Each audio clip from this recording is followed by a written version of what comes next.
Right now, it is time to be joined by our friends at the Berkshire Edge, theberkshireedge.com. Marcy and David join us on a Wednesday morning live, and we take a look at just some of the stories that they are covering at the Berkshire Edge, and we say good morning to them. Good morning. Good morning. Good morning. Good morning. Whoops, Marcy has to grab her phone. There she is. Morning. There she is. There she is. I thought maybe she was still out counting votes. No. No. In fact, we're still placing votes in the ballot box. Right. Well, I want to hear. That's the way we do it up here. Before we go any further, I want to hear it from Massachusetts for electing the first first lesbian governor. lesbian female. Yeah. Well, I mean, I guess they go together. There aren't too many male lesbians around. No. But I mean, we have our first female governor, and she is also a lesbian. So it's quite interesting. And she's been our attorney general for many years now. So she's well known. It's interesting the way Massachusetts goes back and forth between in the governorship between Republicans and Democrats. It's almost like it's an 8-year cycle. Yeah, it is interesting, isn't it? Well, remember Governor Weld was a Republican. Yeah, yes. But he was we have a special brand of Republicans that we. Well, you're not considered Republicans in the Republicans. Well, they would be considered left-wing liberals in some states. Yeah. Our so-called Republicans. So, anyways, right. they're we like them. That's right. Well, let's get on to. We really couldn't bear to listen to the election returns last night. I mean, we know that that Maura Healey won, but we haven't heard anything about the ballot initiatives, and I think the one about the ballot item question two, about the dental insurance, I think passed, because we got an email from a lobbying group that it looked like that was about to pass, but we haven't heard the rest.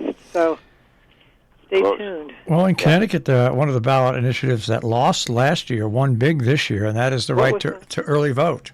Early vote. Oh, interesting. So a big turnaround. It won big time this year.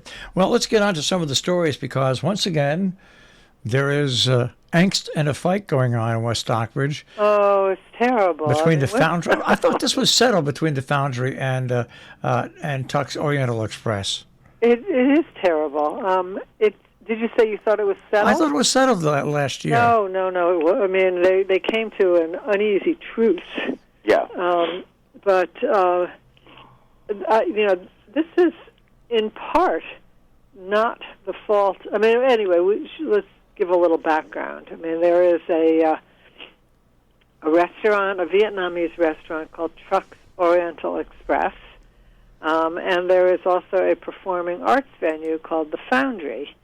And one of the things that happened is that the town... Well, we have to say that they're in some proximity to each other. They are quite close to each other. The Foundry owns a big piece of property, and Truck's Orient Express is on a little side street, and the town at one point closed the access road to Truck's Orient Express. And now the only way you can get to Truck's is by going over the land that the Foundry owns. So this is the first issue. The second thing is that the Foundry, over the last 2 years, has been having outdoor events on its land in the summer, which has made it difficult for cars to get to Truck's Oriental Express. Did I say for cars? Yeah, for cars to get to Truck's. And also, it's created noise in town, which Truck claims is driving people away from her restaurant. So last summer there was some sort of a truce. The Foundry allowed cars. I mean, they made very careful to keep their audiences off to the side so that cars could get to Truck's restaurant, but the noise, the parking and the noise level are issues, and so now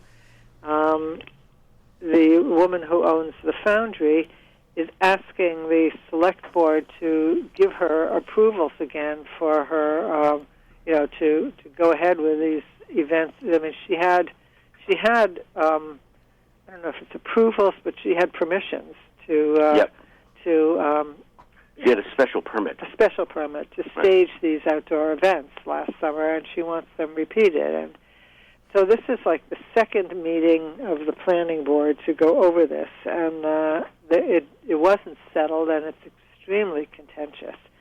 And I know our managing editor, Shaw Israel Isaacson, has been covering it. Last time, for the first meeting, he wrote that it was a very contentious meeting, and the chair of the meeting, Dana Bixby, wrote to us and said, it wasn't a contentious meeting. It was a well-run meeting. It was a contentious argument.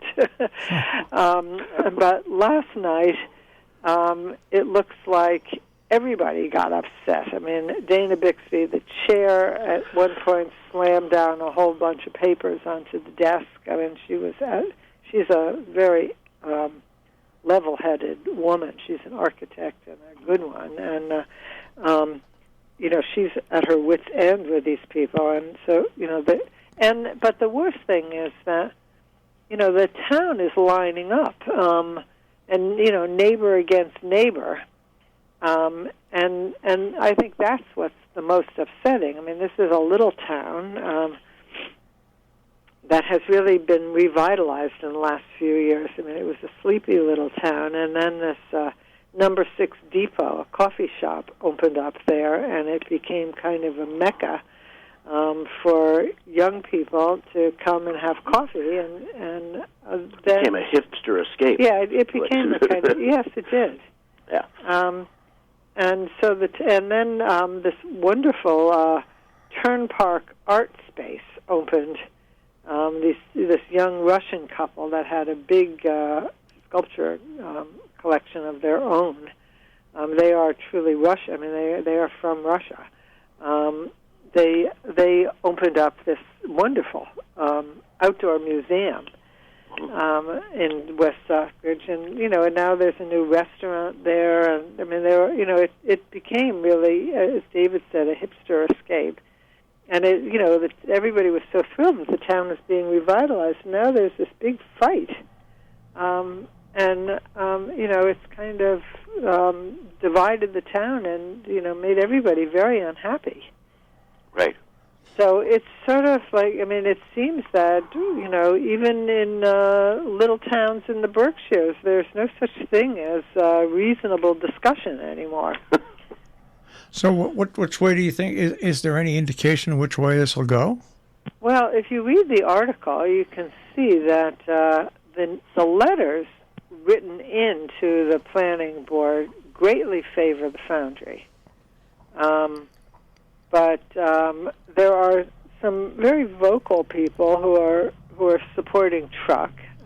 We've had letters to the editor right.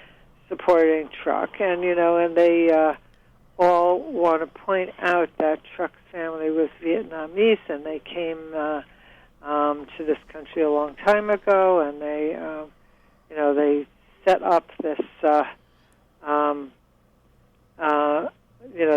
They survived the Vietnam War, and they've been here a long time, and and the foundry's only here for a few years, and how come we're not protecting this this poor Vietnamese immigrant, so it's gotten. I mean, and that takes it beyond the realm of focusing on the issue, and so I don't know. I'm not sure what how this is going to come out. Well, there's another meeting. There's another meeting, right? Which will on the 21st. So yes. we'll be.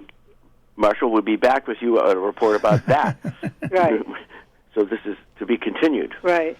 I should say something that we didn't put on the on the list of stories, but also related to West Stockbridge that I just want to quickly mention. There is a sculptor in West Stockbridge called Joel Hotchkiss, who has he makes primarily mobiles, and has a shop in West Stockbridge called Hotchkiss Mobiles. And now he has been commissioned by somebody in Iowa for a sculpture, and so he has a sculpture called the Landing Egret. It was commissioned to adorn a new corporate facility at the Des Moines, Iowa International Airport, and so we just put up a story about that and the picture of the sculpture, which is really quite wonderful. So, speaking of West Stockbridge, you can take a look at that too. Well, I want to move on to this, and I knew this would happen sooner or later. An What? informal group has been formed, the Housatonic Clean Water Alliance. They've hired an attorney, and talk about upping the ante. This is going to bring this situation to a whole new level. Yes, well, this we've talked about the Housatonic Water Works. Yep. Yes, which is a privately owned little company, water company. The way disgusting water. Whose pipes really doesn't have the resources to maintain itself. So the water that comes out of the pipes in Housatonic is rusty. It's manganese, right? Manganese, right. But whatever it is, it's brown and it looks horrible, and you don't want to drink it, you don't want to bathe in it. You don't want to wash your clothes in it either. And you don't want to cook with it. Right. So there has been, there's a very informal group called the Housatonic Clean Water Alliance, and they are not really a legal entity, but they have raised money, although they won't say how much, and now one member of the alliance, on her own, she says, a woman named Deborah Herman, has hired an attorney from Boston, and they're going to, move the dispute with the Housatonic Water Works to a higher level. Since there's no formal membership and no formal organization, this woman says that Deborah Herman says they can't really hire a lawyer. So a lawyer needs to have a contract with one solid person. And so she is it. And she, apparently she's paying for this out of her own pocket, but I doubt it. Somehow I think the Clean Water Alliance is going to be able to help support this lawyer. But she, the news is that she is in fact hiring a lawyer. So we'll see. This is as we said before in our previous reports on this issue, this is the Housatonic Water Works, which is the little water company that provides water to the village of Housatonic, that is a village within the town of Great Barrington, is privately owned, which is one of the throwback to the early days of municipal systems, in which water systems as well as roads were privately owned. Right, Turnpike. And the owner of the Housatonic Water Works stubbornly refuses to give it up and make it part of the town water system. Because they make money on it. Yeah, they make money on it. They're not investing money back into the waterworks. They are drawing out several $100,000 a year. Which is why in the past, when roads and water systems were privately owned, they became publicly owned, so that they had the resources that they could draw on the community as resources to maintain themselves. So this is a continuing fight that's going on. Right. And it's not clear what options there are. So this is going to be interesting now that we have a lawyer. It's going to, because it looks like either the town has to buy it, and the town doesn't have the money to buy it, or fix it up, or the state has to get involved. But the state so far has not, has not moved on this. And so it's unclear, what can happen. But the people in Housatonic, this has been going on for years, but lately they've become really fed up. And so, well, it's gotten worse. The water's gotten worse, and they've lost their patience. And so there are demonstrations in Housatonic and in Great Barrington. It's being discussed at the Great Barrington Select Board meetings. And now there's a lawyer involved, so it's going to be interesting. All right. Stay tuned, because we're following this.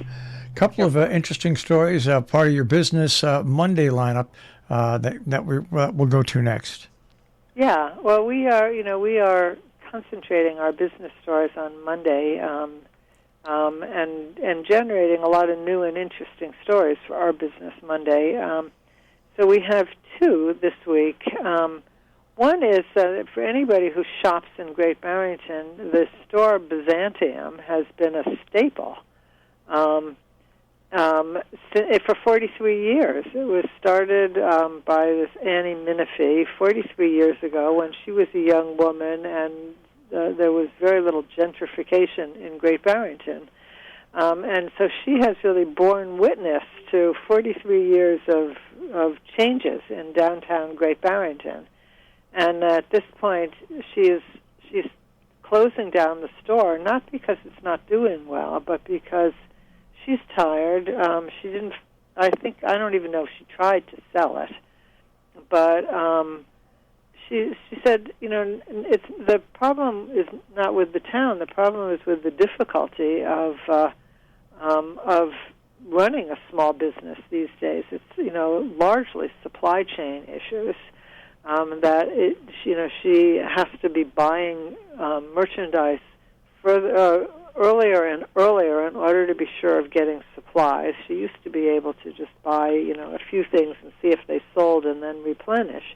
But now she's having to make commitments and lay out money, much further and in advance. And she just feels, but she does. But nevertheless, she talks to our writer, and we have this new writer, John Towns, writing business stories for us. And John was the writer for Berkshire Trade and Commerce, which was a print newspaper that was printing for 25 years. And then the publisher just decided in the spring that he was going to shut down. He didn't try to sell it. He didn't try to do anything. Just like the owner of the store, he just decided that was it. 25 years was enough, and he shut down. And so John, has been available and is writing some stories for us. And he's very good because he's been covering business in the Berkshires for 25 years. But this is an interesting story. I'm not going to give all the details, but it's an interesting story for anybody who has shopped in downtown Great Barrington and wants to know what somebody who has been running a store there for 43 years has observed about the evolution of the clientele and the sort of the economic environment in downtown Great Barrington. And then we have another story. Sorry, David. No, go right ahead. Going on. Go right ahead. These are stories that I put up, so I have a personal investment in them. But we have a wonderful woman named Harriet Ziefert, who is a great shopper and a great enthusiast of things beautiful.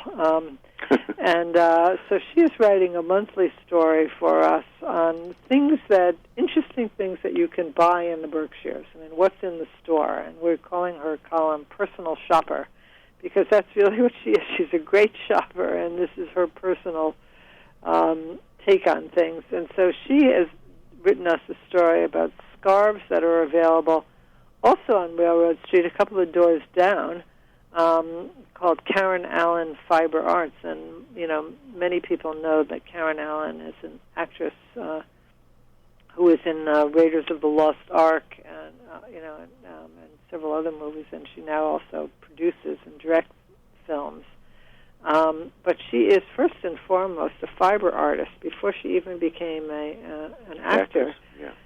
she she studied fiber and fabrics at the Fashion Institute of Technology in New York, and has this wonderful store and you must take a look at the pictures of these scarves. I mean, she's got scarves from all over the world, in cotton and wool and cashmere, and the designs are spectacular. I mean, they're like works of art.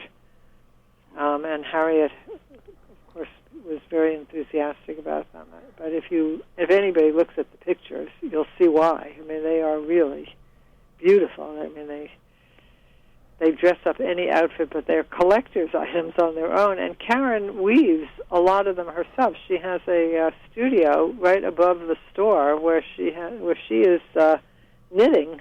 She has a knitting machine, and she is creating her own line of scarves, which are really beautiful, interesting designs and great colors. And she's doing them out of cashmere yarn.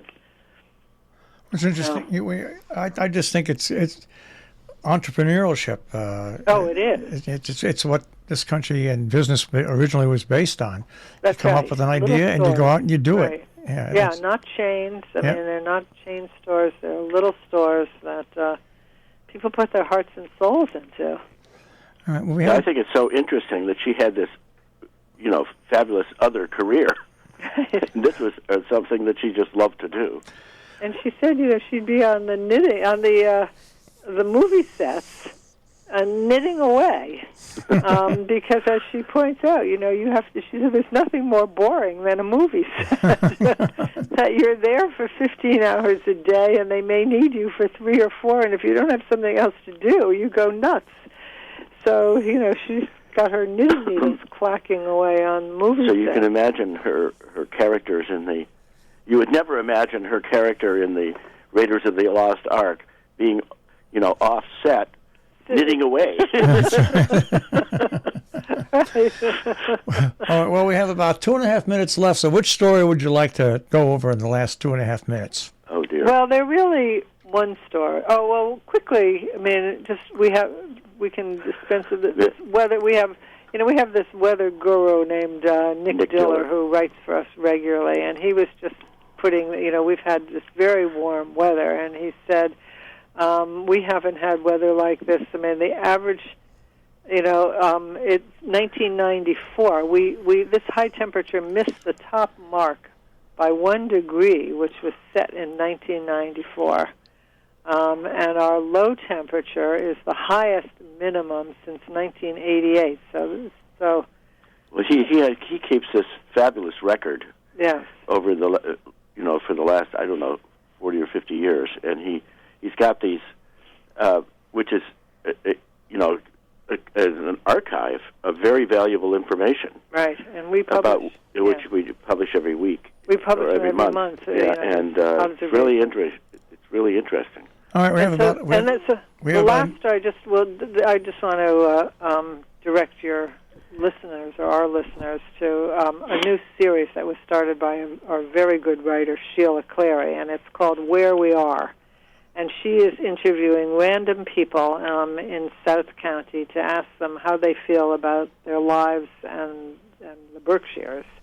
And so we published her second installment. She did 6 people on October 30th, and now this past Sunday we published 3 of her interviews, and I think 3 more young people, all Berkshire County natives, talking about what life is like for them. So these are it's hard for, this is a way of getting a portrait of this community. Yes. Through the lives and struggles and achievements of local people. Right. It's an interesting way of looking at at history here. Right. And life. And life, so she's, right. These are people who don't get into the news, but they reflect what's going on in our community. So yeah. We should, so I really recommend them to listeners. All right. Well, we are flat out of time. Yeah. But once again, the stories are all available for you 24 hours a day. And in perpetuity. That's right. At the Berkshire. They don't, you can always find them. At the BerkshireEdge.com.